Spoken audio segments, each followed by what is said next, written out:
عزاداران مظلوم کربلا، سلسلہ عزا 7 محرم کی یہاں آخری مجلس آپ سماعت فرما رہے ہیں۔ اللہ جانے اگلے برس یہ مجلس کسے نصیب ہو کسے نصیب نہ ہو۔ ابھی تو 7 محرم گزر گئی ہے، لیکن ابھی تک ہم نے ایک دن کا حق ادا نہیں کیا۔ میں نے ایک دن کہا، ایک دن تو بہت دور کی بات ہے، کربلا کی کسی مظلوم کی آہ کا حق ادا نہیں کیا۔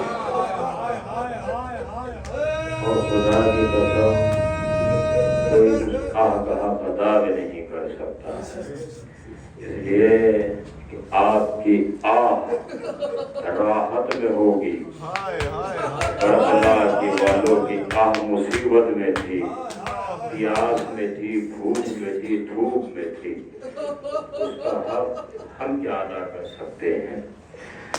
عزاداروں، اصل میں رونے کا حق تو کسی کا تھا، حصے میں آپ کے اور ہمارے آیا ہے۔ کیوں؟ جن کا حق تھا انہیں رونے نہیں دیا گیا، جن کا ماتم کا حق تھا انہیں ماتم کرنے نہیں دیا گیا۔ اس لیے کوشش یہ کیا کرو، جن کا حق تھا انہیں راحت ملے۔ کوئی تو ہے جو ہماری مصیبت پہ آنسو بہا رہا ہے، کوئی تو ہے جو ہمارے غم پہ رو رہا ہے۔ عزادارو، اس فرش عزا کی ہر آہ جناب سیدہ کے پاس محفوظ ہو رہی ہے۔ شہزادی ہر آہ بھرنے والے کو محفوظ کر رہی ہے۔ میں جملہ کہوں عزادارو، آہ، جب بات آہ پر آئی ہے تو اس کا ایک جملہ سن لیجیے۔ ایک ناصبی اہل بیت سے دشمنی کرنے والا، تفصیل میں نہیں جاؤں گا سمیٹ، کیونکہ بات یہاں آئی ہے تو اس پر دلیل قائم ہو جائے۔ اہل بیت کا دشمن تھا، لیکن ایک بار فرات کے کنارے سے گزر ہوا، فرات کو موجیں مارتے ہوئے دیکھا، پانی کی لہروں کو دیکھا، بہتے ہوئے پانی کو دیکھا۔ اللہ جانے کہاں سے اس کے دل میں ایک احساس آیا، اس نے موجیں مارتے پانی کو دیکھ کے کہا، آہ، یہی وہ پانی ہے جس کے لیے اولاد علی پیاسی دیکھا کی۔ عزیزو، یہ جملہ اس نے اپنے آپ میں کہہ لیا، چلا گیا۔ اس کا راستہ مولا کائنات کے روضے سے پہلے اس کا گھر پڑتا تھا۔ جب ایک عالم وہاں سے گزرتے تھے، وہ اکثر ان کو تانے دیا کرتا تھا، تو وہ جا کے مولا سے شکایت کرتے تھے، یا علی، میرے مولا، یہ دشمن کو فنار کر دیجیے، یہ آتے ہوئے جاتے ہوئے مجھے تانے دیتا رہتا ہے۔ اللہ نے گرامی کافی دن گزر گئے، ایک دن وہ پھر گیا، دل ٹوٹی ہوئی آواز میں کہا، مولا، کب تک میں اس دشمن کو برداشت کروں؟ ذریعے سے آواز آئی، کیا کروں؟ اس کا مجھ پہ ایک احسان ہے۔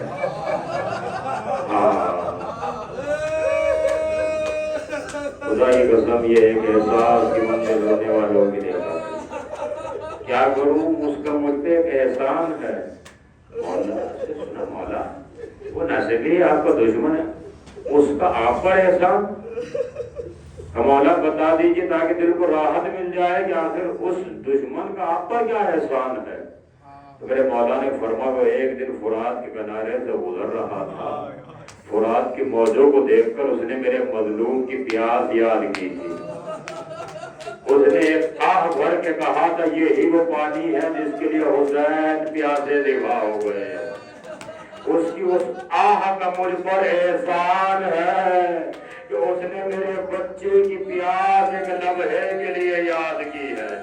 اے آزاداروں جو ایک لمحے دشمن کے احساس کو نہ بھولے، کیا وہ آپ کی کریا کو بھول جائے گا، آپ کی راہوں کو بھول جائے گا، آپ کے ماتم کو بھول جائے گا؟ ارے مولا سب محفوظ کر رہے ہیں، او میرے حسین پر آہے بھرنے والوں، میں تمہیں دنیا میں راحت عطا کروں گا، آخرت میں جا کے کوثر سے تیرا اللہ مولا سلامت رکھے، مولا آپ کا مردہ قبول کرے، مولا کسی غم نہ دلائے۔ اداکاران مظلوم کربلا، بصیرت سے پردے اگر ہٹا دیے جائیں تو آپ روتے روتے مر جائیں گے، اس ذکر کو برداشت نہیں کر پائیں گے، لیکن یہ نہیں کرم حسین کا کچھ نے بصیرتوں میں پردے ڈال رکھے ہیں، صرف تم اتنا ہی محسوس کرو جتنا تم برداشت کر سکتے ہو۔ حقیقت تو یہ ہے ہماری مصیبت جب پتھر برداشت نہیں کر سکتا تو انسان کیسے ہوگا؟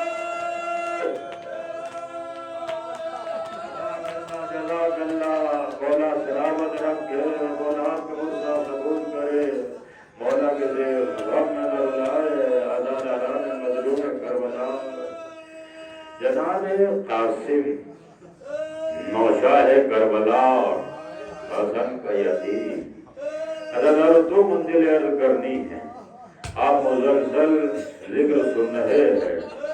کبھی کبھی یہ ہوتا ہے کہ کچھ چیزیں جب پڑھی جاتی ہیں تو بعض اوقات نوجوانوں کے ذہن میں یہ خیال آ جاتا ہے کہ شاید ذاکر نے خطابت میں رونے کے لیے یہ الفاظ بیان کر دیے ہوں گے، رونے کے لیے یہ مصیبتوں میں اضافہ کر دیا ہوگا۔ حقیقت تو یہ ہے کسی شہید کی مصیبت بیان کی ہی نہیں جا سکتی ہے، کیونکہ ہم جو بیان کر رہے ہیں وہ دشمنوں کی لکھی ہوئی مصیبتیں ہیں جو آپ کے سامنے بیان کی جاتی ہے۔ اب جس نے جتنا دیکھا اس نے اتنا لکھا، مگر جس پہ جتنا گزر گیا وہ شہید جانتا ہے جو اس پر کتنی مصیبتیں گزر گئی ہے، اس پر کتنی قیامتیں گزر گئی ہے۔ عزاداران مظلوم کربلا، آپ مسلسل سن رہے ہیں، جناب قاسم کی لاش گھوڑوں کے ٹاپوں سے پامال ہو گئی، قاسم کی لاش گھوڑوں کے ٹاپوں سے پامال ہو گئی۔ لیکن عزاداروں میں سوال حیات حضرت قاسم سے چند شہزادے کی مصیبتیں بیان کر رہا ہوں۔ اس شہزادے پر اب تک میں نے بھی نہیں پڑھی ہے اور آپ نے بھی شاید نہیں سنی ہوگی، اس شہزادے پر کس کس طرح کی مصیبتیں پڑی ہے۔ عزاداران مظلوم کربلا، شہزادے پہ سب سے بڑی مصیبت یہ پڑی ہے کہ جب شہزادے کو کہا کہ آپ کے پیر کا تسمہ کھل گیا ہے اور شہزادہ جھکا تو سب سے پہلی تلوار جس نے ماری ہے اسے عمر سعد کہتے ہیں۔ شدت کی تلوار شہزادے کے سر پہ ماری گئی، ایسی تلوار شہزادے کے سر پہ پڑی کہ شہزادہ گھوڑے پہ سنبھل نہیں سکا، منہ کے بل زمین پر آیا، اور اس طرح منہ کے بل زمین پر آیا کہ شدت تلوار کا عالم یہ تھا کہ شہزادہ ہاتھوں کا سہارا نہ لے سکا۔ قاسم منہ کے بل زمین پر آئے اور جیسے منہ زمین سے ٹکرایا آواز دی، یا اماں جزاک اللہ مولا سلامت رکھے، مولا آپ کو غصہ قبول کرے، مولا کسی غم میں نظر آئے۔ عزاداران مظلوم کربلا، یہ ایک منزل تھی، شہزادہ منہ کے بل زمین پر آیا۔ اب سنیں گے عزادار اس کے بعد منزل آگے کیا بڑھی۔ شہزادے کے سر کا نشانہ لیا، تلوار کا اچانک حملہ تھا، شہزادہ قاسم گھوڑے پر سنبھل نہ سکا، منہ کے بل زمین پر آیا، زمین پر تڑپنے لگے۔ شبیب بن سعد شامی نے پوسٹ پر نیزہ مارا، شہزادے قاسم کی پوسٹ پر نیزہ مارا گیا۔ عزاداران مظلوم کربلا، پوسٹ پر نیزے کا ذکر مقتل میں میں نے دو جگہ پڑھا، ایک قاسم کو نیزہ مارا گیا، ایک جب حسین گھوڑے سے زمین پر آئے، حسین کی پوسٹ پر ایسا نیزہ مارا، حسین زمین کربلا